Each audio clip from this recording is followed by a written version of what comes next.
Magandang umaga, ngayon po yung araw ng Lunes, April 22, 2024 at narito po muli ang update sa lagay ng panahon.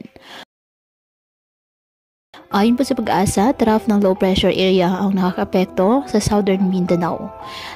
Ang nasabing LPA ayon sa Pag-asa, mababa pa naman sa ngayon ang tsansa na maging bagyo sa loob pa ng 24 oras.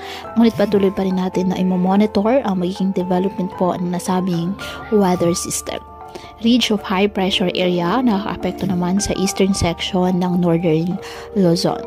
Ngayong araw dahil po sa nasabing low pressure area, asahan maulap na kalangitan na may kalat-kalat na pag-ulan at thunderstorms sa Mindanao. Habang sa nalalabing bahagi ng ating bansa kasama ng Metro Manila, bahagyang maulap hanggang sa maulap na kalangitan with isolated rain showers or thunderstorms dahil naman sa mga localized thunderstorms.